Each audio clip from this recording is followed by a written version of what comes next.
What's up, everyone? Welcome to the XploVerse show. So, today we have a very special guest with us, Kevin. Kevin is a customer success manager. Currently, he's employing in Involve.ai, and he's a former CMS. Also, he's a two times top 100 customer success strategist award winner for 2021 and 2022. So, let's welcome Kevin on the stage.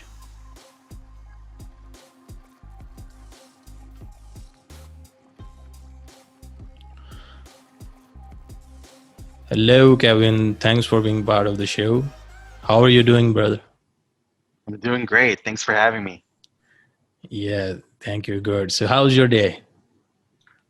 It's been a very solid week.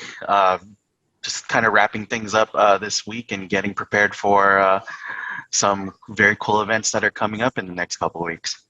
Okay, sounds great. Sounds great. Sounds great. So, Kevin, before moving on to the technical part of what you do and how you do that, first let's start with a little bit of your backstory, a little bit of how you end up being in the customer success strategist, and how you brought up, and what's life been so far.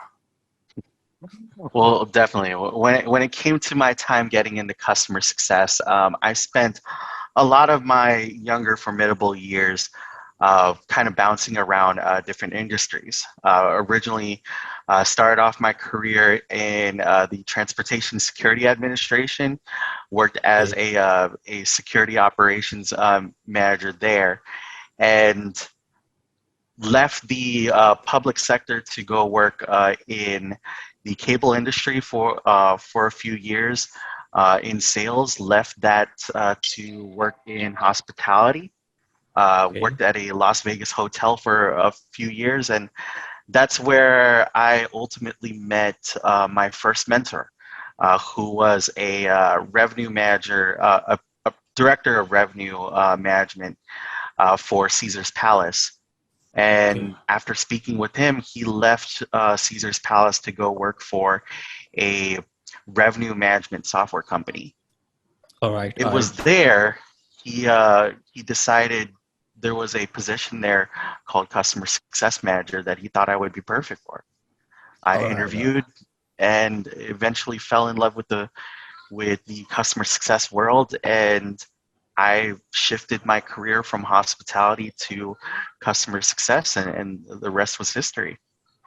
All right, all right. Sounds great. Sounds great. So, for the broader audience or for the general audience, can you elaborate the difference between the hospitality and the customer success? Because majority of the general audience think that it's the same thing, but of course Mhm. these are these are the separate different topics. They think it's the same thing because there's slight overlap. It's not complete overlap, but very minimal. I'd probably say about 5% of the things that I've learned in hospitality can be applied to customer success. But the reality of it is this: hospitality is still going to be largely a customer service driven job, where it's highly reactionary. And while we are very intent on responding to customers in a customer experience centric Hmm. environment, we still are mainly focused on transactions. How All right. fast can we get them through check-in? How fast can we get them in and out of our restaurants? How fast can we get them into the casino? That's how the relationships are. Rather than in customer success, it's not how fast, but how much value can we Hmm. provide that customer. And there is still a fundamental way that hospitality can get into that customer success mindset, and we are starting to see it a little bit, especially when it comes to the gaming side of the business. How can we make sure that even though customers are losing money Hmm. gambling, Yeah. how can we get them to feel like they still came out a winner and that they are enjoying themselves, and how can we ensure that they're getting the value of their experience? Those are things that business to consumer areas can benefit from a customer success mindset, All but for right. the time being they're still focused on the transaction more than the value creation. All right, right. So as far as I understood, so basically it's ease the customer's journey from start to end of the point, and Hmm. adding the core values. Because quality, whenever you deliver the quality, of course, the customer gains loyalty, and then he'll come Of again to you. course. Okay, so let's move on to the next thing, that in today's world after COVID and all the many businesses are shut down due to the pandemic. Hmm. So, what you suggest for the new businesses or the newcomers, that how to gain the basic core factor of the customer loyalty, how to gain that, because the customers are losing their interest so quickly, and also there is a huge competition in the market, as we can see that. So in the market of huge competition, how you can sustain and retain the customers? Well, you have to look at it from both an introspective and also a customer perspective way. First off, what are your key differentiators when it comes to your own company? What makes you better at some things than your competition? And really hone in on that. But then once you hone in on that, figure out why does the customer value that? And how does the customer perceive that value? For example, some of the things that I see with some of the companies that I've consulted with, as well as within the companies that I've worked for, are the marketing copy and some of the Hmm. messaging that we're putting out there is different from how the customer perceives us, and aligning ourselves more with the exact verbiage and the words that our customers use is going to be a lot more effective than forcing the customers to look at the value from our point of view. So one of the things that I like to do, even as an individual contributor, as a CSM, is get that feedback directly from the customer. Ask them, how do they perceive our value? And even go as simple as, in one sentence or in a few words, what do you think the value of our business relationship is? So And basically, yeah. really So hone in on those words. right, right. So basically, it's the transparency between you and the customer. The more you become transparent, and the more the loyalty goes to the customer side. Very well explained. Very well explained. And so, have you ever faced any toughest case where the customer, just keep complaining about that, and after you have explained it, but sometimes customers are just so reluctant that they are not ready to listen to your views. So how we can, or how you manage such kind of situations? It really depends, because there's quite a bit of leeway in that spectrum. For example, I've seen customers that fight with me back and forth about the value of the product, and they're one of our most successful customers, and they keep buying product. Hmm. They're expanding at a rate that is much higher than the other champion customers that I have. Yet they fight me on every step of the way on what is the value of this, what is the value of that. So one of the things that I've noticed about those customers is that it's not very much that they don't believe in your product, because obviously if they didn't believe in your product, they would not be buying more. It's Yeah. more of they have a heightened sense of expectation. And some of the key things that you have to do with those customers is to level set on those expectations and fully understand that, fully get them to understand that you're a lot like them. In this particular case with this customer, they were very demanding on delivery dates for certain deliverables. They were very demanding on feature requests, and they were also a software company just like we were. Hmm. And I explained to them, you know, we're just like you. If you would not expect your company to have the turnaround time that you're asking us, it's very likely that we would not be able to meet those same expectations that you have. So getting them into the mindset and reminding them that this is a business to business relationship. This is not going into a consumer place like a Walmart or a Target Yeah. where you can demand. There's an expectation of professionalism, and there's an expectation that the same things that you would expect internally is the same thing that you should expect of us as well. On the flip side of that, those customers that don't see the value and actually are not getting the value, a lot of times when it comes to that, it's because of either misplaced expectations. So you see the common theme there, it's around expectations, Yeah. or that they just weren't a good product market fit. And they were sold on the idea that they were a good product market fit. So Right. everything really centers around the foundation of expectations. How Right. fast are we supposed to get the value? What is the value? And how much of the value are we supposed to be getting?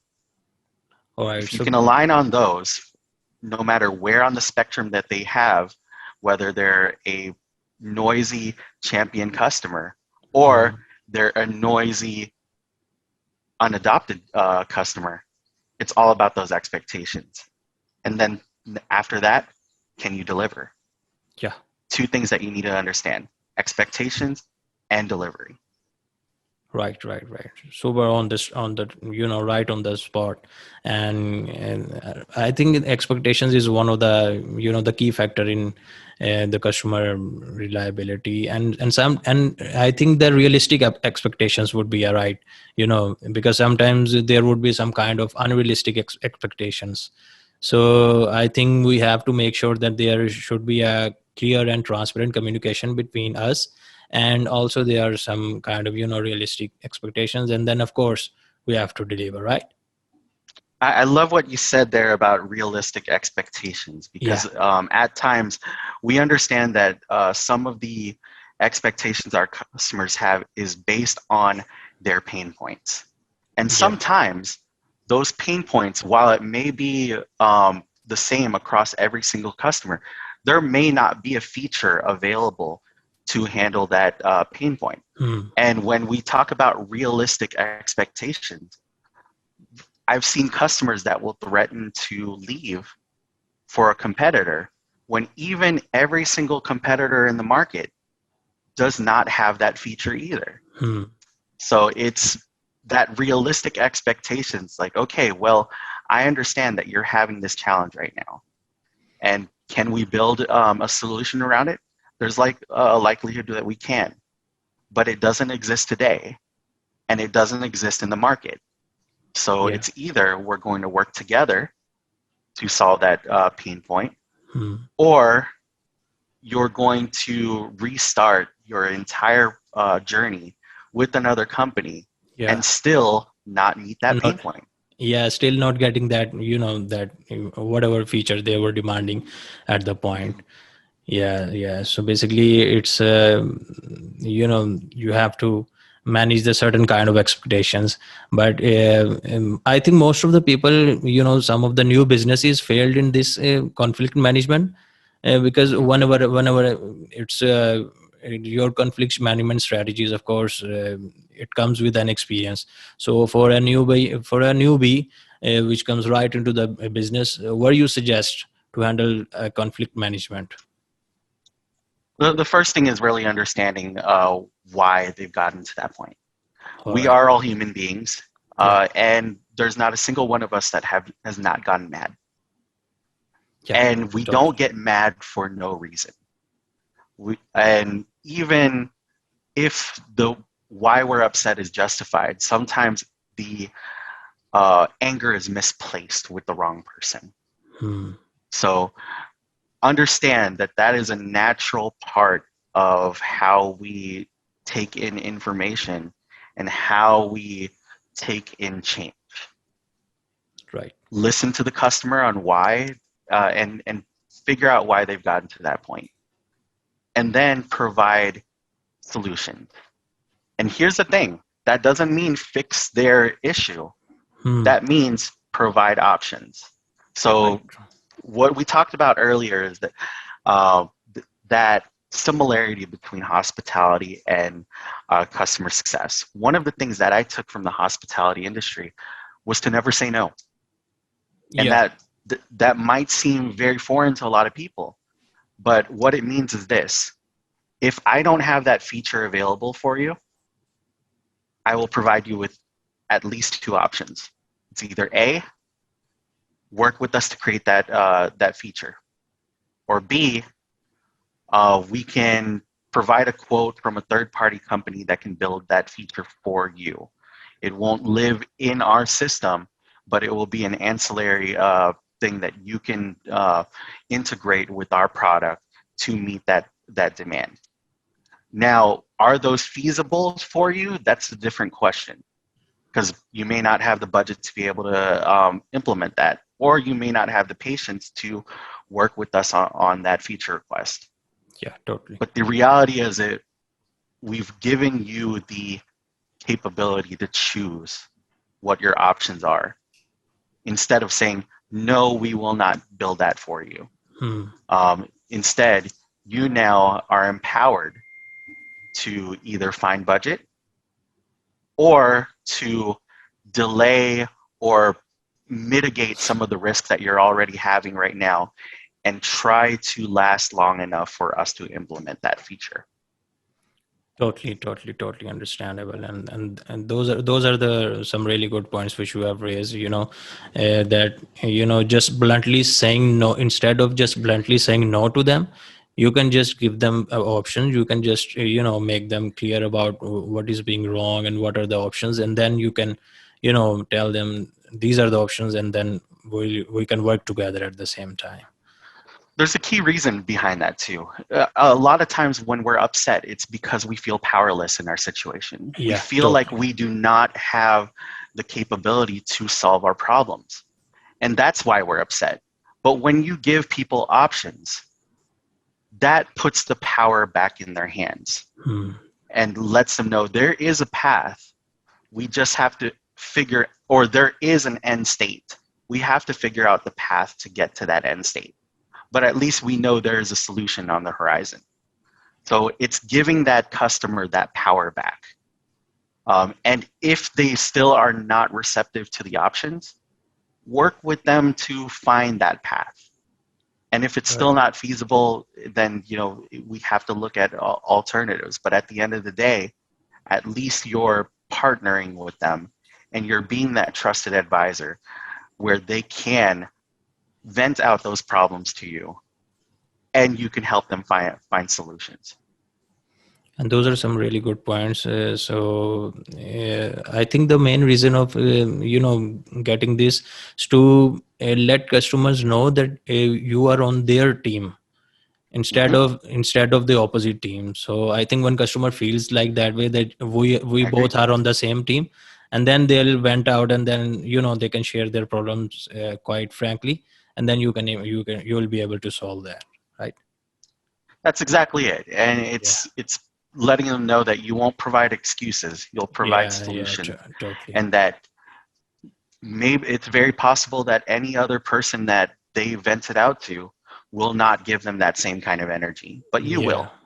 And totally. remind them of that. If they're still not satisfied with your options, remind them, hey, just like we work together to try and find solutions, I'm still going to continue working on this with you, Yeah, totally. because I understand that it's a problem for you. But definitely keep working together with me. Keep having the confidence in and that comfort in venting out those frustrations, and let's see what we can accomplish together. Yeah, totally. These are some of the great insights which you have provided. So, Kevin, let's talk a little bit about your accomplishments. So, I've read that you won 2 times top awards. So, what it's like? What's the story behind that? Well, when I first got into customer success, I absolutely fell in love with it, to the point where I ate as much customer success content as I can find. So I was inspired by many great CS leaders, Christy Phelps Russo, the Jason, the Jasons, also Mary Poppin, uh, other so many different content creators, Diana De Jesus to name another. Learned as much as I could until I've exhausted every single material that was out there. And I Right. realized at that moment, there is a very uh, big market opportunity here because there's not a lot of content that's being shared for customer success. And I realized, okay, well, I could possibly be that vehicle, that vessel. And I knew at that early moment, I cannot present myself as an expert. Mhm. I'm very new to the industry, so I can't fake my way as an expert. But what I can do is report on what I'm experiencing. If there was a problem that I encountered and I successfully fixed it, I can share how I did that. Right. And Right. just based on that, I was getting people that were identifying with those fixes, identifying with that content, and it started to grow to more and more people reading, and that in turn also created opportunities where I got to be part of podcasts like yours, where people resonated with some of the messages, and it's like, wait a second, our current series right now is in regards to that very subject. Yeah. Let's bring on Kevin to speak on that. Yeah. And it created more and more opportunities to speak with people and to kind of geek out on customer success. And from those media outlets, I gained even more followers. So it became the cyclical value. And what I've learned throughout the entire process is that it's about providing value. Whether you're in customer success or whether you're in content creation, how will somebody interacting with you give them value?